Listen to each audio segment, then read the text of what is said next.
तो रोशनी के सामने अंधेरा रुक क्या नहीं करता, रुक ही नहीं सकता, बट नेचुरल है। तो सत्य के सामने असत्य रुक ही नहीं सकती। तो इस दास की ड्यूटी लाई 600 वर्ष पहले परमात्मा ने यो ज्ञान अपना लिपिबद्ध करवा दिया, जिसमें सारे सदग्रंथों का ज्ञान है। और इन नकली ऋषियों ने और गुरुओं ने उसको रिजेक्ट कर दिया कि ये तो अनपढ़ था कबीर, क्या जाने सदग्रंथों के गुड़ रहस्य को, ये गरीब जुलाहा धानक है, कहीं पढ़ा भी नहीं है, और ये झूठ बोलता है कि वेदों और गीता में ऐसा लिखा है ऐसा लिखा है, ये झूठा है, कपटी है। दुनिया उसके पीछे ला दी भगवान के, गाली दे मुंडा कहें ये तो दुश्मन है, हिंदू तैनो कहीं हिंदू समाज का शत्रु है, हिंदू धर्म का दुश्मन है, और मुसलमान ने कहेंगे मुसलमान धर्म का दुश्मन है। क्योंकि परमात्मा दोनों को ही खरी खरी सुनाया करते थे, सच्ची सच्ची सुनाते थे उनके उद्धार के लिए। और कहते हैं कहे भली माने बुरी, यह परीक्षा नीच। अब जैसे को उसके भले की कहता है वो उल्टा पड़ा है, कहते हैं ये निरीक्षण है कि कति नकम्मा आदमी है जो सच्ची भी ना मानता, दुष्ट है ये। तो ऐसा उस परमेश्वर के साथ हुआ। यदि आप परमेश्वर कबीर जी की लीला को पढ़ लो अच्छी तरह, आपकी आंखों से आंसू नहीं सूखे 2-3 घंटे तक। किस दृष्टिकोण से पढ़ना कि जब आपको ये पता चल जाए कि ये भगवान थे, ये परमात्मा थे, और ये हमारे लिए आए थे, हमें काल के जाल से निकालने के लिए आए थे। और फिर इनके साथ लोगों ने कैसा दुर्व्यवहार किया, मारो मारो, ये तो नकम्मा है, यो धर्म का दुश्मन है, ये मुसलमान है, मुसलमान कहीं काफिर हिंदू है। अब ये सारी चालकाल की थी। तो पुण्यात्माओं परमेश्वर ने ये सारी लीला करनी थी, क्योंकि 600 वर्ष पहले जब वो ना आए हुए होते, उनकी लीलाएं हमारे पास ना होती, तो आज हम किसको बताते भगवान कौन है। तो वो परमात्मा 600 वर्ष पहले आकर के, वो भगवान जो परमात्मा करता है लीलाएं, वही लीला करके चले गए। और वो जो परमेश्वर लीला करता है वो आज सदग्रंथों में, वेदों में, पुराणों में मिले हमें।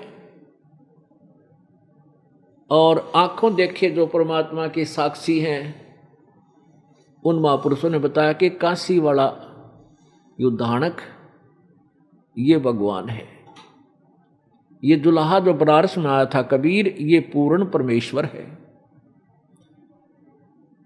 पुण्यात्माओं, हम दूध के जले हुए हैं, अब छाछ को फूकना अनिवार्य है, और चाहिए भी, फूक मार लेना चाहिए, कोई दुख नहीं, कोई दिक्कत नहीं। अब ये दास आपको परमात्मा को परमात्मा सिद्ध करने के लिए ढेर सारे उदाहरण प्रस्तुत करेगा, और वो ऐसे एग्जाम्पल होंगे कि इस मन को कहीं गुंजाइश नहीं रहेगी अग्रम अग्रम करने की, ऐसा नहीं वैसा नहीं। और इसी का नाम सतगुरु होता है, सच्चा गुरु होता है, तत्वदर्शी संत होता है, जो संशय खत्म कर दे।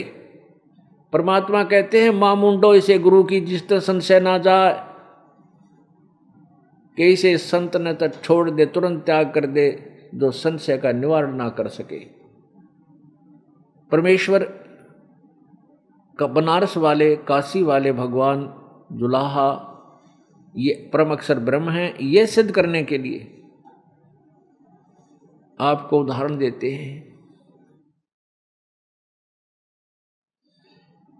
एक तो उनके पैरेलल जो महापुरुष हुए हैं, उनके समांतर, उन्हीं समकालीन एक आध उदाहरण उनका देते हैं, उसके बाद उनके बाद का उदाहरण देते हैं। कबीर परमात्मा जी अपनी महिमा आप ही बताने के लिए स्वयं आते हैं, और एक युग में एक ऐसी लीला जीवन करते, ऐसा जीवन जीते हैं जनसाधारण वाला, और अपना धंधा करके, काम करके वो अपना रोजगार करते हैं, जैसे जनसाधारण किया करता है उस समय का। जैसे उस समय मजदूरी ही ज़्यादा किया करते थे, अब नौकरियां ज़्यादा हो गई हैं, तो नौकरी हिसाब से अब आते तो वो ऐसे ही कोई नौकरी नाकरी लगते।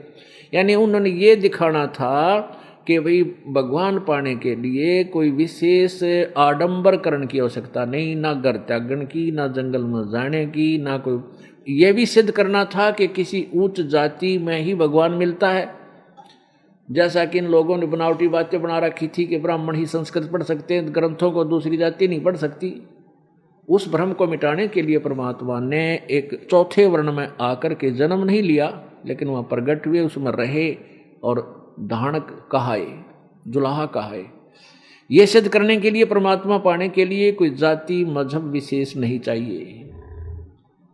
पूरा संत हो, आत्मा सच्चे ढंग से मालिक की चाह में लग जावे, सही विधि मिल जावे, फिर परमात्मा पाना कठिन नहीं। काम करो, भक्ति भी करो, परमात्मा पाओ।